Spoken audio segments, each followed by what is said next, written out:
सवाल आज जो है इधर दलेल जी ने नहीं पूछे, आपने पूछ लिए सारे। जी अपना नेता है, हमारा नेता लेट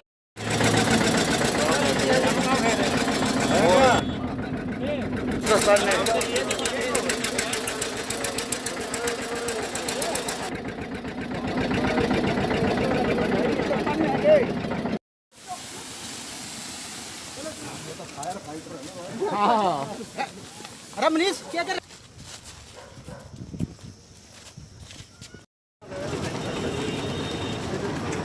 चलो भाई इधर लेना है। हाँ वो तो आकर ले गए। हाँ हाँ आजा आरो 10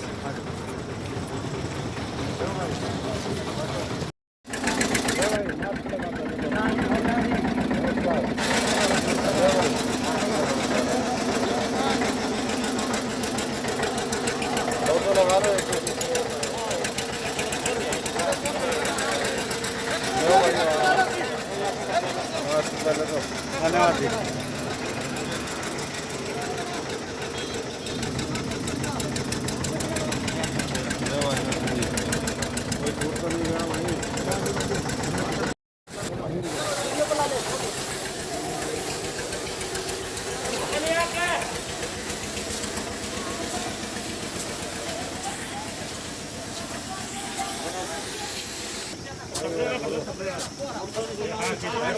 ये सही है, बस बस ये सही है।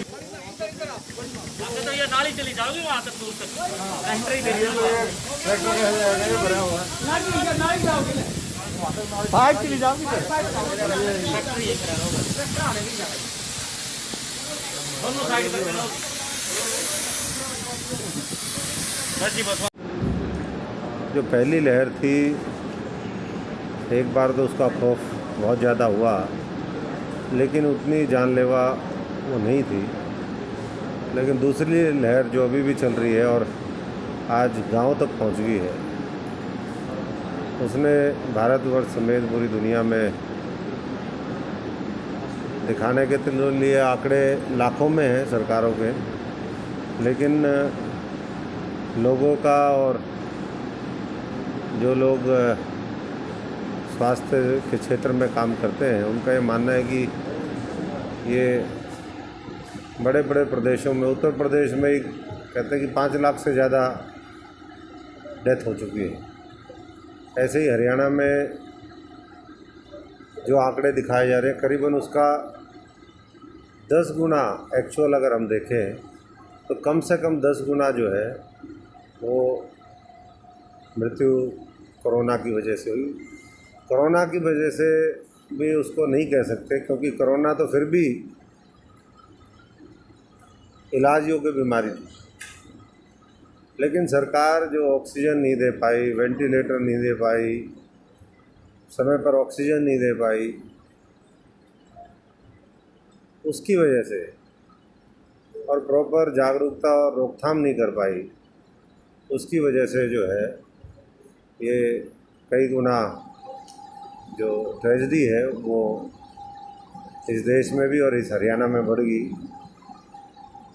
इसका एकमात्र अगर कोई समाधान है तो वो ये है कि सभी को निःशुल्क जल्दी से जल्दी वैक्सीन लगे, और कोई कोरोना की चपेट में हो तो उसका, चाहे वो सरकारी अस्पताल हैं, चाहे गैर सरकारी हैं, चाहे वो प्राइवेट हॉस्पिटल हैं, उसमें मुफ्त इलाज होना चाहिए।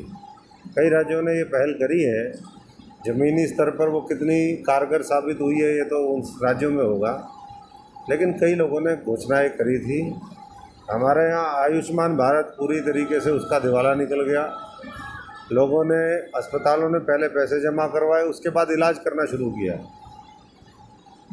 गाड़ियों के अंदर, ऑटो के अंदर, रिक्शा के अंदर, इमरजेंसी के वार्डों में बाहर पड़े पड़े लोगों ने दम तोड़ दिया।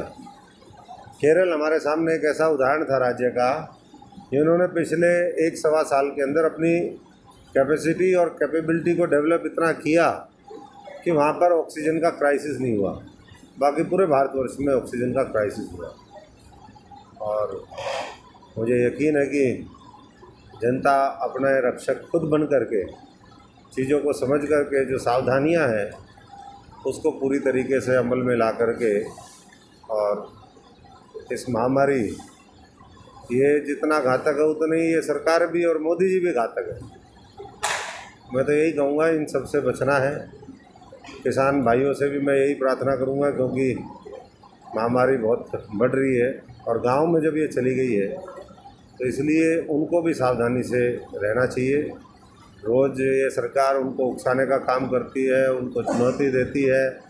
जो कृषि काले कानून थे उनको वापस ना लेकर के एमएसपी का जो कानून बनाने की मांग किसान भाइयों की है, मजदूर भाइयों की है, उसके ऊपर भी अभी तक इन्होंने अमल नहीं किया है। लेकिन तुरंत अब तीसरी लहर से पहले जल्दी से जल्दी इनको वापस लेकर के किसानों को अपने घरों में भेजें, ताकि उनकी शक्ति का उपयोग हम देश की तरक्की के लिए लगा सके, ना कि ये धरने प्रदर्शन और चारों तरफ दिल्ली के जो आज बंद की स्थिति है उससे नुकसान, आर्थिक तौर पे भी बहुत नुकसान हो रहा है। एक इंडस्ट्रियल एरिया में बता रहे हैं कि पर डे का 1,000 करोड़ रुपए का नुकसान होता है, क्योंकि आवागमन बंद हो गया पूरी तरीके से। इस बार सरसों की खरीद से ही ये चीज़ साबित हो गई है, क्योंकि सरकार तो खरीद नहीं पाई।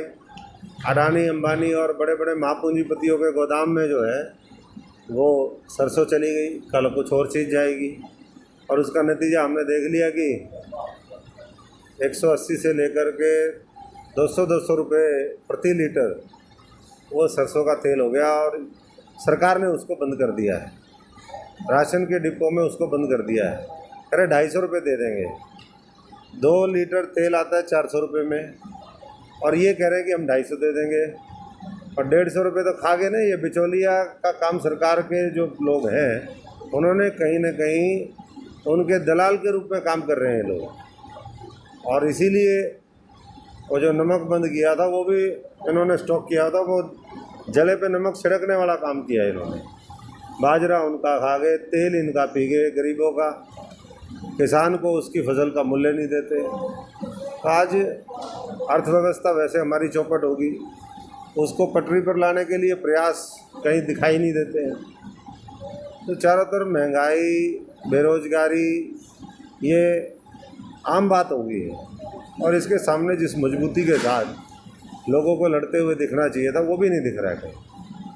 तो इस संकट के समय में इस चुनौती को सबको कबूल करना चाहिए और मिल कर के इसके सामने एक मजबूत लड़ाई और आने वाले समय में एक मजबूत विकल्प तैयार करना चाहिए। ऐसी मेरी सबसे हरियाणा और देशवासियों से प्रार्थना है।